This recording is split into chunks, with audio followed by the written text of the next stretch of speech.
We see, and I've talked about this again extensively, we see how the media establishment is against him. And if I were close enough and I had a knife, really, I mean, what? The stabbing just wouldn't stop. And we see how Washington, politicians are against him. We see how his own party, people like Mitt Romney, are against him. We see how the religious establishment, people like the Pope, are against him. But it's all about this cathartic experience.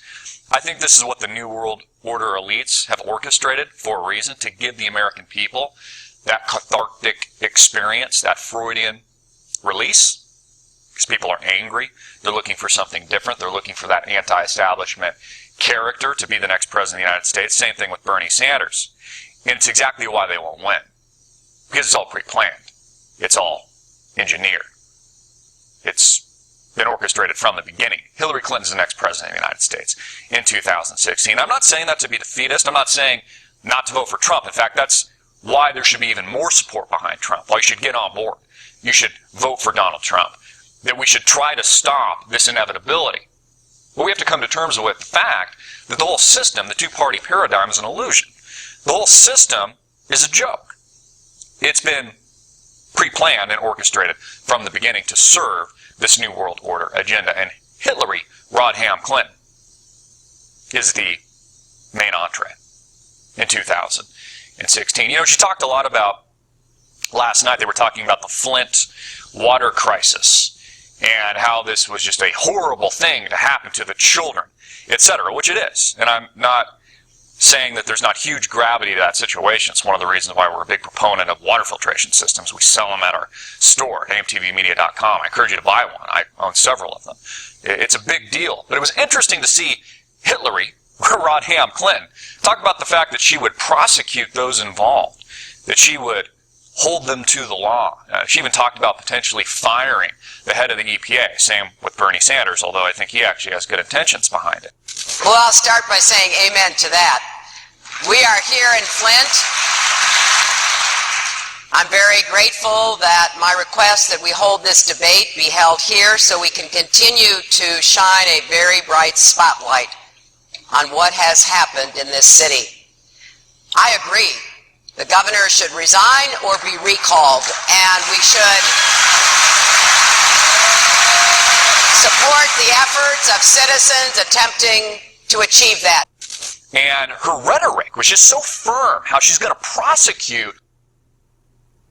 Yes, what's up, everybody? This is Young Byron with Young Byron News, where you get real news coming from Young Byron. I just wanted to give my opinion on Mr. Trump, the GOP frontrunner. This video explains why Mr. Trump will lose. He could lose, but I think that he would end up winning the nominee, but I don't think he's gonna make it to the general election. And the reason why, because just like Bush said, before Bush was suspending his campaign, he had said that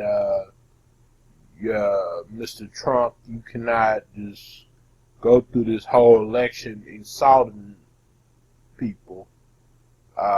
And I agree with Bush, which I don't agree with everything that his brother George W. Bush did about 9/11 and the other stuff in the past. But anyways, I think that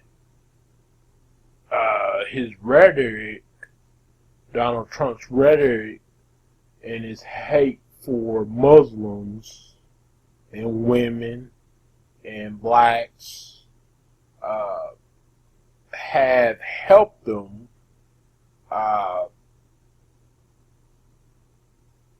has helped this campaign so far. You know, he's still the front runner, And I think Ted Cruz, last time I checked, I think he was in second place, or I could be mistaken. It might be Kasich in second place.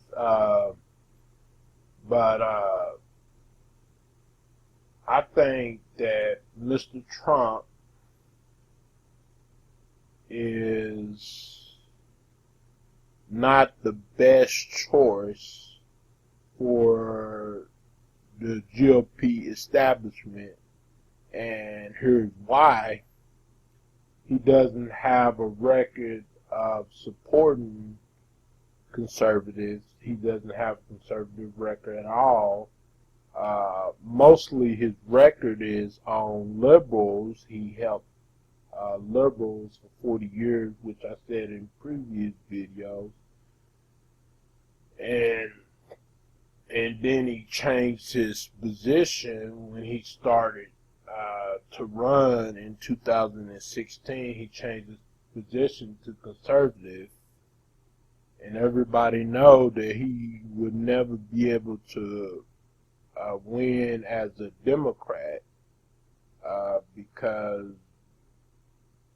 Democrats don't like Mr. Trump. There's maybe a few of Democrats that wants to be so-called conservative liberals, but the reason why he's doing so well because he's telling them what they want to hear.